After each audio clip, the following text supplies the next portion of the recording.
and I unplugged my phone in case I was getting some weird freaking vibrations off of that. And I got tasting some Doritos while he's watching Peppa Pig in the meantime. So that was a lot of stuff that I just accomplished in 8 minutes, maybe less than that. So I need to know if you can still hear some kind of weird buzzing noise or whatever it was that you guys were getting, some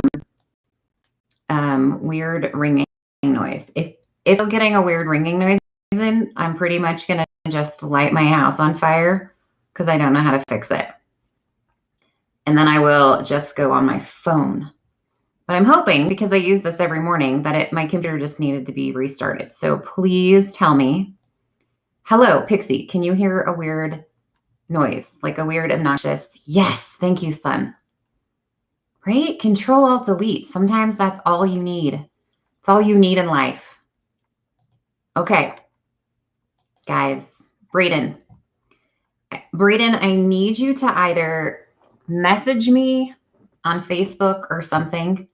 I want you to tell me what some of your, in Savannah, if she's doing this with you, I need to know what your favorite foods are so that I can help to make a list of which items. I'm just getting to my page so I can see comments. Okay, of which items you guys like to eat. So for example, if you're like pasta's your favorite thingish, carbs, like what carbs you think cutting out are going to be the most difficult for you, because then when I put together your keto, I'm going to tell you what are the best replacements. So, right, if you have to eat chocolate chip cookies every night, then I'll give you like the best chocolate chip cookie recipe without carbs. Got it? Okay. All right. So I've had a crazy freaking day. Originally, I scheduled this. I was going to be talking about, I don't remember, loving yourself or something. And then I realized that when I made the little image for it, I totally skipped February 8th and went right to the 15th.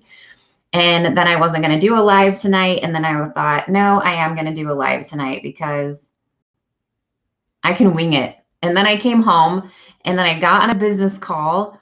And then I was going to do it, like write something down about what I was going to talk about then. And then I didn't have time to do that. And so here we are. So welcome to the chaos. But then I am really super good at just pulling things out of my you-know-where and making it turn into an amazingness. Okay.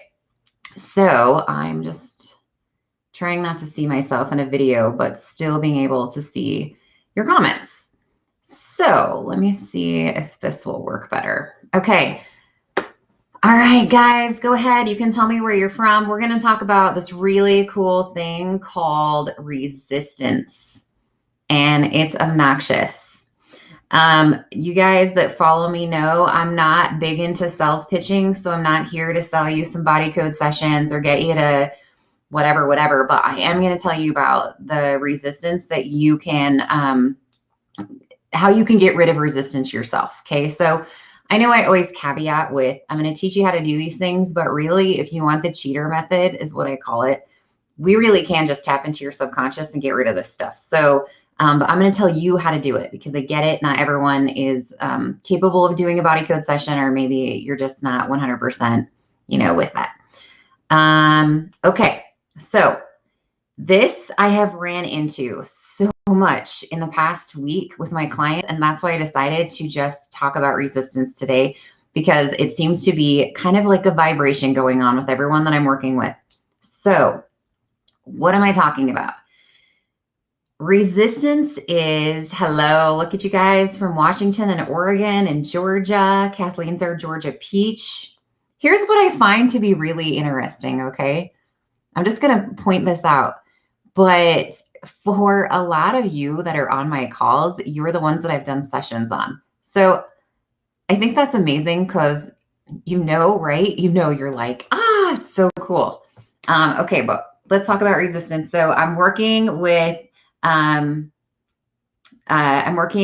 couple of clients, and they have run into some resistance problems. And whenever I tell them like that your subconscious is telling me that you're resistant to something, they're like, what are you talking about? That's so weird. So I'm going to give you some examples because these are just really cool and they're cool stories. And then I'm going to share the most crazy story with you about something that I found the other day. Okay. And it has to do with leg amputations. Okay. And it's a great story. So hang on for that. But we're going to talk about, first of all, resistances. And I'm actually going to find my leg thing. It was the craziest thing.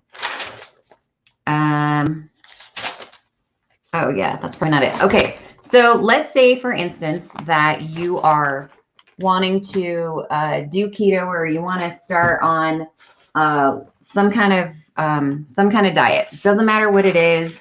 It can be shakes. It can be low fat. It could be calorie counting. It can be whatever, you name it. All right. How many of you have done a million diets before? How many of you, I mean, I should really ask the question. Has anyone on here ever not done some kind of an eating plan of some kind? I'm going to guess that not even one single person on here has never done that before.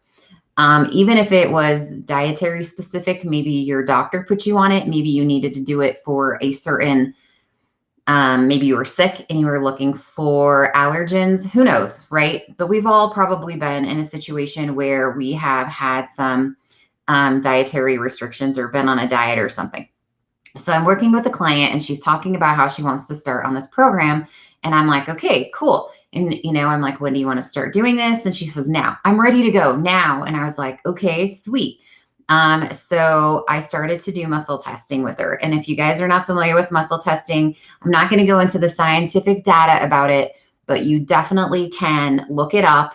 It's very cool. So basically, I muscle test, and you can muscle test in different ways. And I'll actually tell you, if you want to try this out on yourself, it's really cool. So find some poor underlying victim in your house, and then you can practice the sway method on them. So you can have somebody stand with their hands at their sides, kind of in a relaxed position, and just have them think about something positive, something that is a positive thing for them. Okay. So it's really important that they do this intentionally and not think about something negative. So you can even talk about it before. You can even have them think of their name. It just has to be something that would generate a yes answer.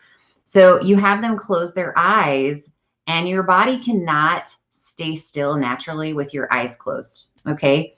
And you will watch them when they're thinking about, if you say my name is Amy, which is my name, then my body would automatically sway. I'll turn sideways so you can see this better. So if you have them stand, I'll show you, right? Yes, I do lives in my pajamas. When I start public speaking, this is how I will still dress. Okay. So have somebody turn sideways. They can put their hands down by their sides. Just have them kind of stand, and you're going to have them close their eyes, and then you're going to have them think of their name, and you will just watch them, and they'll slightly sway forward for a yes. Okay. Or if they think about something negative or a no answer, you'll watch them. They'll slightly sway backwards. It's freaking cool. So that's what muscle testing is. And that's called the sway test. That's the one that I show everyone because it's really easy to see and anyone can do it.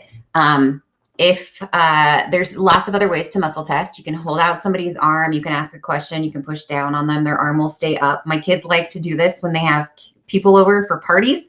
They're like, watch my witch mother, she'll muscle test you. It's not really witchery. It's, but you can hold like some sugar in your hand, right? Your body doesn't naturally need sugar. And you can say something about, is this good for you? And you'll see your hand go down. But if you say, my name is Amy, you'll see, and I just actually muscle tested on myself. So watch, my name is Amy. I'll turn it this way. My name is Amy. See that? My name is Dave. See that? Yeah. So it's really cool. And you can muscle test on people. And the more you practice, just like anything else, the better that you get. So if you do sessions with me, you'll see me doing this. This is what I'm doing. Even though I look like I have some kind of tic, this is muscle testing.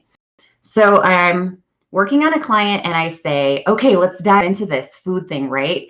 Because we can find, if you have a sugar addiction, we'll find an underlying trapped emotion that you can get rid of. That's for sugar. So maybe your underlying trapped emotion is crying. You don't even know that, do you? No, you have an underlying trapped emotion. By the way, one of you does at age 8, and you need to get rid of it because it's attached to you being addicted to sugar. So cool. I don't see her on here, and I didn't actually do this for her, but another practitioner did. But one of the people that I worked on when I was getting my certification, she had an addiction to potato chips and she couldn't stop eating them, and she got that cleared and she doesn't crave them at all. So it's really cool. So we're going to go in and we're working on this stuff and we're finding out whatever we can clear out so this person can do the successful eating plan. And I tell her like, hey, I'm picking up When I say I'm picking up, it's just a little bit of some intuition. That's what I like to call it. I'm picking up that you have a little bit of some resistance, okay?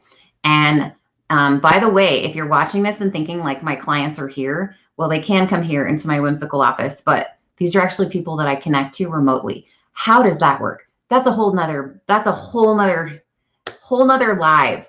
But you can connect with people energetically just by having some intention. It's no different than how you've been somewhere before and you're like, ooh, I feel like it's really easy to be connected to people that you have like a family energy cord with. So kids, your parents. If you've ever just been sitting somewhere and you're like, I feel like something just happened to my sister. I feel like something just happened to my son. That's that energy, right? So there are some people that are very sensitive. We call them EMPs, and they are very sensitive to this type of stuff. And so they actually have a hard time going out in public because they're absorbing everybody's emotions. And they're like, right? When you go into Walmart, it's overwhelming for some of you, or you're in a room, someone's freaking out and you're just, right? That's just what you're experiencing is the emotion of someone else. Even for people that aren't sensitive, if you're in a room where somebody is very violent or being very angry, you are simply feeling that emotion coming off of them. So that's what I mean by tapping in. So tapping into this lady's subconscious, and I'm like, ooh, you have some resistance. And she's like, what are you talking about? And I said, yeah, your subconscious doesn't want to start on this diet. And they're like, no, really, I do, for real. I'm ready. And that's great because cognitively, you're like, why wouldn't I? But subconsciously, you don't want to. How many of you just had an aha moment, right? Because you're like, oh my gosh, how many times has this happened with something? Same thing with your job. Who wants to be successful at work, but you self-sabotage? Self-sabotage is simply your subconscious wanting something different than your cognitive mind. So when we work on resistance, all we're doing is we're balancing these two things out. Okay. The other beautiful part about it is a lot of times when we get rid of trapped emotions, trapped traumas, things that are causing problems for us, they're also causing pain because our little emotions that we get like to be in spots in our body where we're really imbalanced or we're really weak. And so, you've been in a car accident and you have a really weak elbow. There's a potential that you are collecting trapped emotions right here. Anytime your body doesn't process an emotion. Now, you may say, why wouldn't I process an emotion? So let me give you an example. Right? I'm spending 20 days in Primary Children's Medical Center, sleeping in a camper in the parking lot of the hospital while my baby girl is fighting for her life. How balanced do you think at that time my body was? Nutrition wise, I had just had a baby, right? I had just delivered a baby 20 days before that.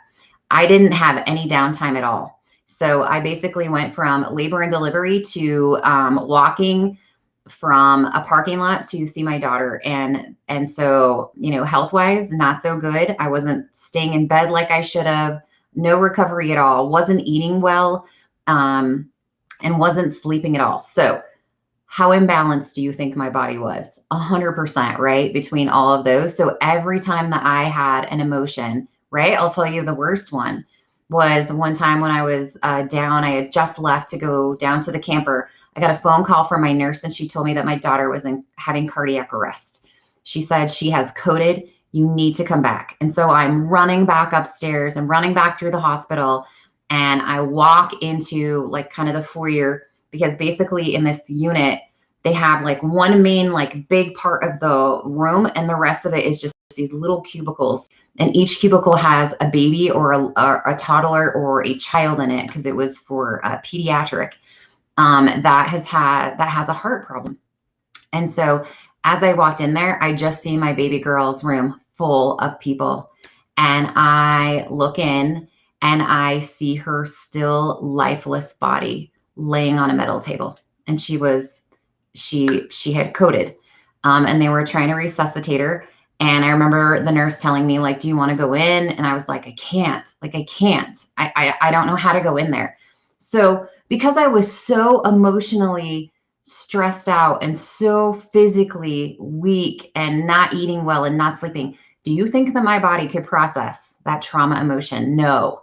So what happens to it? So I feel it and this energy gets created and then I cannot release it from my body completely. And when you're like, well, how do you know if you release something? It's just that ability to be like, that weight is lifted, right? So think about your body naturally does this with, say that you're totally freaking out. I'll give you an example. So you have a kid, you have a teenager who is driving home late at night and you're just worried about them and they're not home yet and they're 30 minutes late and you're freaking out and you're feeling anxiety, right? And then they walk in the door. And what happens eventually? You're like, breathing it out. That's a little bit to do with what it's like when you know that you process an emotion completely. Okay. It doesn't weigh on you. All right. Now, how many of you are like, how's this crazy lady sitting here talking about her daughter coding on a table? She actually eventually passed away. So how am I sitting here talking to you about this? Like we're talking about what's on my shopping list because, right, I've cleared those trapped emotions. So they no longer cause me trauma. I'm able to use my daughter's story to help other people and to build off of it without having a mental freakdown. So that's what that's all about. So when we're talking about resistance, your body can be very resistant to getting rid of stuff. So we tap in and we see like, so because I had that past trauma that happened 3 years ago, let's say that I hadn't cleared it. So let's say that I'm going to work every day and I'm just having the worst anxiety ever. And I cannot figure out why, because nothing has really happened, right? My subconscious knows exactly why.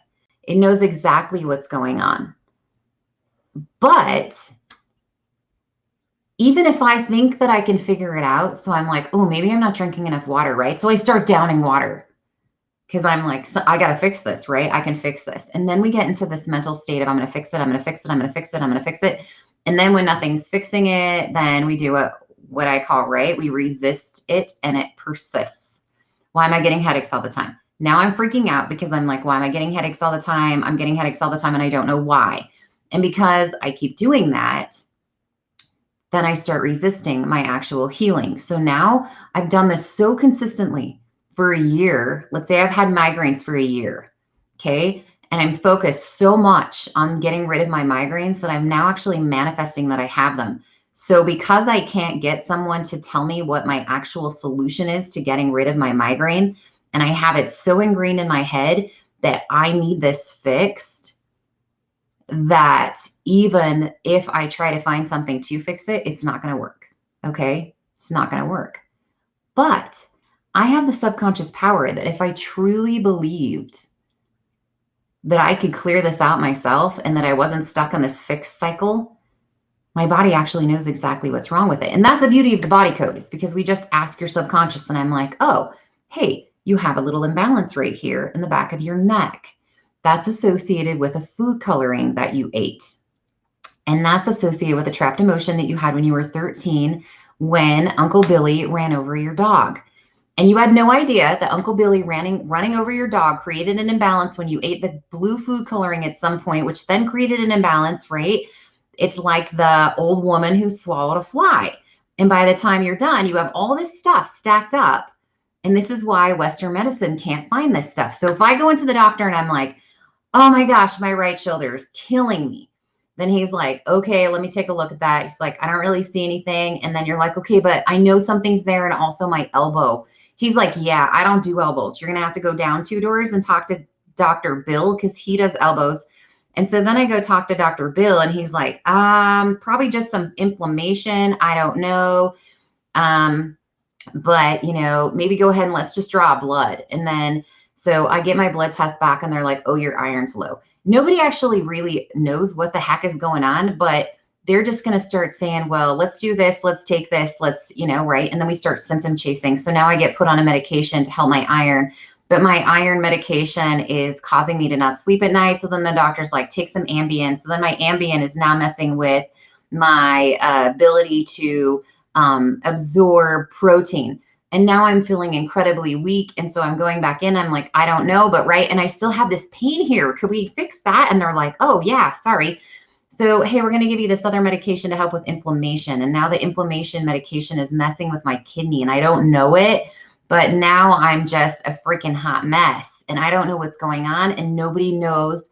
And oh, by the way, I ate some carrots from the neighbor's garden and the chickens had just ran through there and, left some droppings and I don't know that. And the carrot wasn't washed correctly. Now I have a parasite to top this off, right? Nobody's going to find that for you. So now you're extremely fatigued. You have a parasite. You have diarrhea. You don't even know what's going on. And you're just chasing things. So our bodies get so used to this. And then we're like, I got to fix it. I got to fix it. I got to fix it. So then your subconscious gets into resistance mode. And unless you can figure out why you're resisting something. So let's go back to the analogy of the lady on the diet. She had gone on so many diets and tried so many things that she failed that her subconscious was like, I don't want to do it again, because she had a trapped emotion of failure. Okay, right? Makes complete sense. Well, duh. But cognitively, she didn't know this. Okay, I've run clients that have had food eating disorders before. Okay, they tend to be so ingrained therapeutically when they're going through their eating disorder program that losing weight is negative, that a lot of times when they get back to a healthy weight, if they have an event happen where they gain weight, they can never shed it again, because subconsciously their mind is like, losing weight is attached to safety. And when I lose weight, I'm not safe anymore. See how crazy that is? People that grow up in very abusive environments, and then they get into situations and relationships where they cannot figure out why they cannot stop acting the way that they're acting. It's because subconsciously they are incredibly addicted to chaos. Have you ever met those people where you're like, dude, why are you creating problems? Just take a freaking chill pill and relax. You don't always have to be creating a storm. And they don't know even that they're doing it. They're like, I don't know why I do this. I don't like it.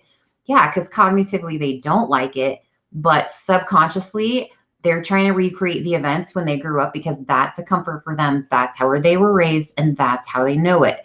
And so that is what resistance is all about. Now, you can do some things for yourself to help overcome this resistance without having body code sessions. And that's what I'm going to tell you what you can do. So it's all about that power of words. Remember how I told you about these before? It's all about saying something. And now when you first initially do it, you're going to be like, what?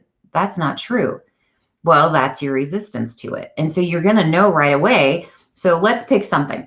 Let's say that I have a chronic pain in my leg, and I'm going in for therapy and nothing is working. So what do you think is going on, right? I have a chronic pain in my leg. There's a potential that I have a resistance to getting it fixed. So you have to change the thought process that's going on. And instead of being like, I need to fix this, I need to fix this, I need to fix this, I need to fix this, what do we turn that into? We just feel it. I have chronic pain in my leg. Remember Alice in Wonderland? And now we kind of just do the clear your brain, friends, because you got to get rid of all that thoughts. The thoughts are killing you. Just get rid of it. Curiouser and curiouser. I have pain in my leg. I have pain in my left leg. Just feel it and stop focusing on fixing and finding a solution. Fixing and finding a solution is the worst thing that you can do for everything. Because while you are on your magical hunt for things, this is what I see. Let me give you a really, really super good example. Someone that's born on a specific day. We're going to use Friday the 13th. Let's say that someone is born on Friday the 13th. Why is my dog whining? Shut up! What is the underlying agreement that someone has in their little noggin from culture about being born on Friday the 13th? Right? We all know. They've been taught all their life that this day is unlucky. So unless they have been able to overcome that subconsciously somehow, and this is actually from someone, they are 100% certain that because they were born on this day in a certain year and they've done astrology and it's also linked to all this other stuff, that they're like, there's nothing I can do in life. Karma is ruling and I can never progress. Be careful what you believe, because what you believe is truth. Okay. So I'm like, okay, we got to get rid of that. But do you think that I can just cognitively tell them like, you got to stop thinking that it's stupid? No, I can't, because even if cognitively they're like, oh yeah, it is just a day, subconsciously it's so ingrained in there right now that no matter what they do, right? They could be handed an opportunity on a silver platter. And what's that person going to do? They're going to light it on fire, because they've got it in their head that there is nothing good that can come because they were born on this particular day under a full moon, and they are doomed. I ran into a lady. I was doing a session at some point, and she had told me that she had been told by someone else that she had an entity following her around, and that unless she could figure out the name of this person, that it would follow her around forever. So what do you think happened? Right? She comes to me and tells me all about this entity. And I was like, there's not an entity there. Just saying.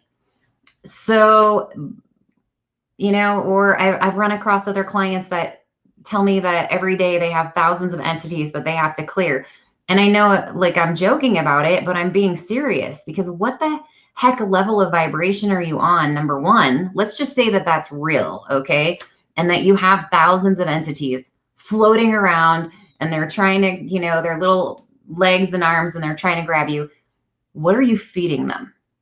Because I'm here to tell you right now, there isn't an entity in this whole entire freaking world that wants anything to do with me, because I'm like an electric fence to an entity, right? They don't want anything to do with you if you're vibing at a high level. You are yucky. They like people that they can get their little claws in. They like people that are depressed, and people that are dreary, and people that are unhappy, people that like to be negative and complain, right? That's not me. No entities are feeding off that. So that's my first question, is what the crap are you feeding them all? You're like a pig trough for entities. So be careful what you believe. Now, I ran into a client at one point. She was actually on here. She was one of my biggest followers, and she was doing some sessions, and her mother-in-law told her that I was of Satan. And so that was the end of that. And she stopped associating with me, and that was done. And I was like, where is this coming from? Like, and I'll tell you where it came from. So here's what happened, right? She was doing sessions with me, and her mother-in-law is incredibly toxic. And so I was teaching her how to stand up to her mother-in-law. So she decides to go over there for a holiday or something, and the kids start talking about how these body code sessions. The mother-in-law freaks out, right? Well, what do you think she uses it for? It's a way to gain control, right? Because she knows the kids are like piping off because they talked about it. This lady's teaching my mom how to stand up to you. Well, of course the mother-in-law is going to freak out. She like posts a message on my Facebook page that tells me my past will haunt me forever. And I laughed so hard, and I was like, okay. Anywho, be careful what you believe, because you believe what people tell you. And so, for me, for a second, that kind of brought up something where I was like, how do I explain to people this? Because sometimes energy healing is viewed as hocus pocus. And, in the past, they burned people for doing this kind of thing. And I was like, hey, here's how this works out for me, though. I don't do anything that isn't on a positive level. So I talked to someone the other day, and she was like, I want to tap into someone's subconscious, and I want to know what they're feeling. And I was like, okay, that's great. Do you have a relationship with them? And the lady was like, nope, I just broke up with them. And I'm like, then you can't do that. And she's like, why not? And I said, because that's taking away someone's free agency. And if God has given you, or your higher power, whatever that is for you, has given you this beautiful gift that you can feel other people's emotions, then you don't tap into somebody unless they know that you are. And she's like, no, because I have a cord with them because we were in a relationship. And I said, I don't care.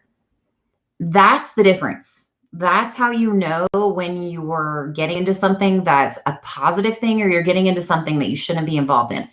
So are you using it for a better good? Are you using it to better yourself? I don't allow clients to be like, well, my husband's doing this, and I want you to tap into him and see if you can release some stuff to help him with his addiction. We don't do that. Okay. I'll tap into you with your permission and help you to be able to make decisions, feeling at peace, to be able to help you create a more positive energy in your home so that you can talk more, communicate better with him, whatever. Same thing, goes for like your older kids. I'll have someone say, well, it's my kid. Well, your kid is 20. So we're not tapping into your kid without their permission because they're 20. Now, can we tap into your 5-year-old? Yes, because your 5-year-old is technically doesn't have the ability to make that kind of a decision. So yes, we can tap into your world if you give me consent. But I can't just have someone say, hey, I think my neighbor's kid has autism. Can you tap into them and see if you can help them? Because I know that the mom isn't going to be willing to let you do it. That is a big no. And Lisa's right. I always ask for permission. If I've worked with you before, then, I just say, hey, are you ready to go? Because you obviously know what you're doing, right? But yes, I ask for your permission. I don't just tap into you. So that's just the underlying integrity of it. But okay, this is something that you absolutely can. I want you to focus on the more of the fact that you are more energy, more subconscious, and less physical.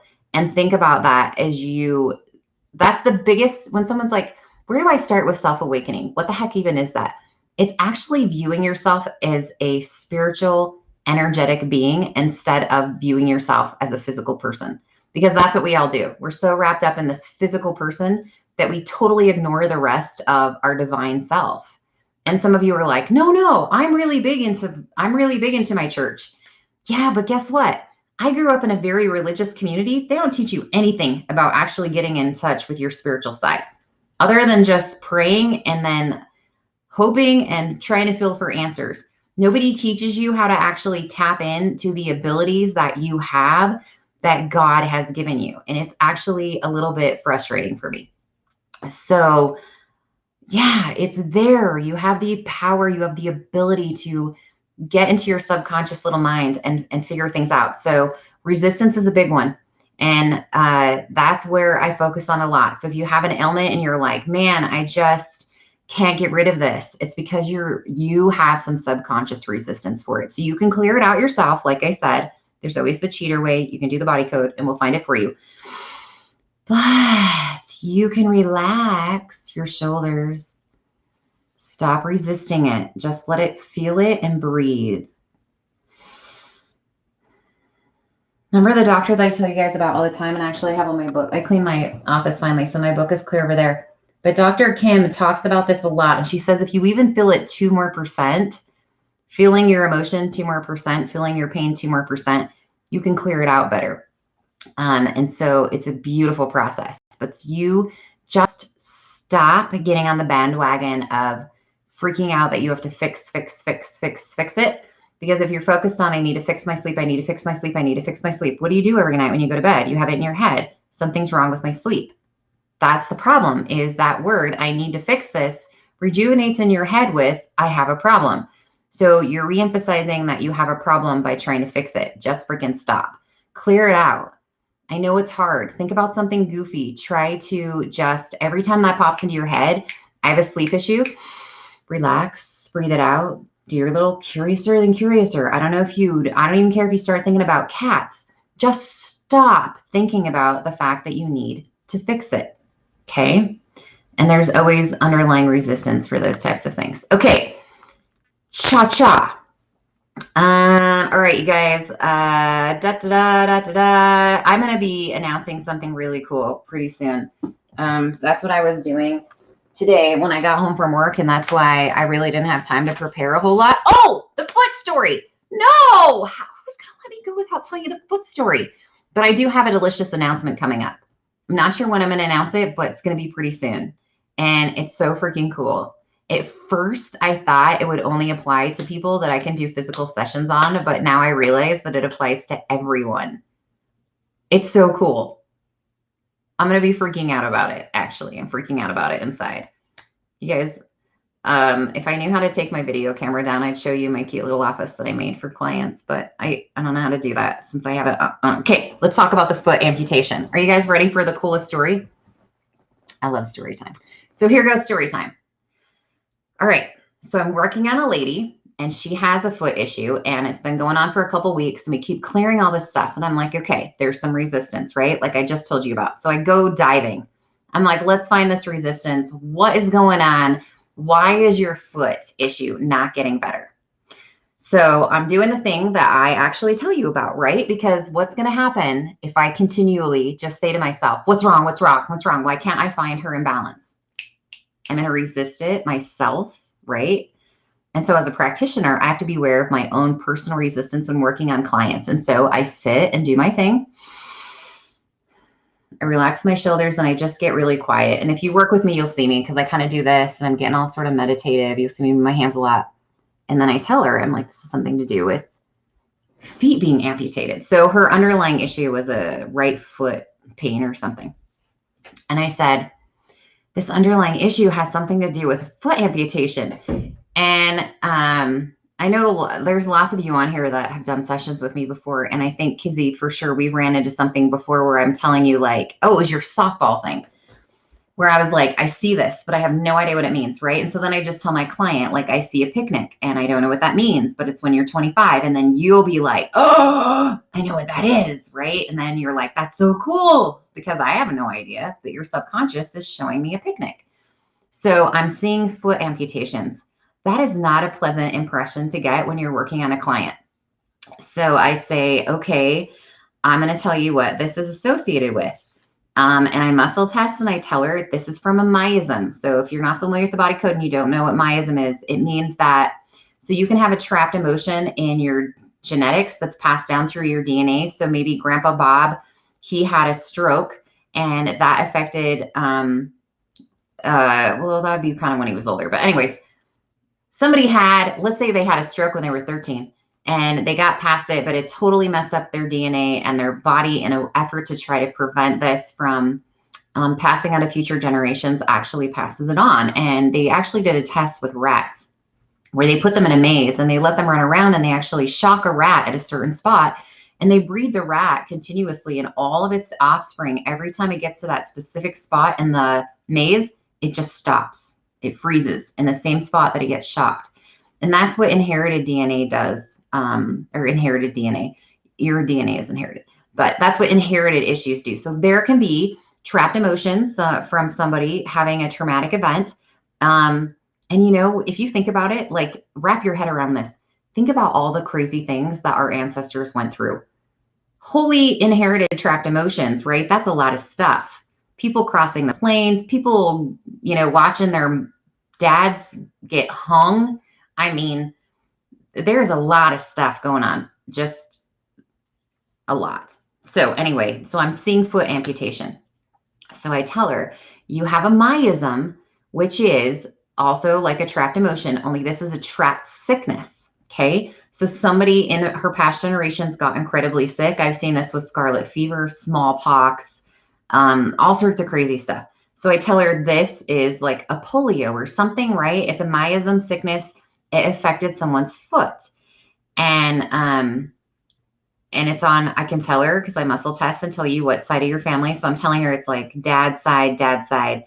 And she's like, that is so weird. And I'm like, okay, here we go, right? Because I always love it when someone says that. It's just so weird because I know we're going to get something cool.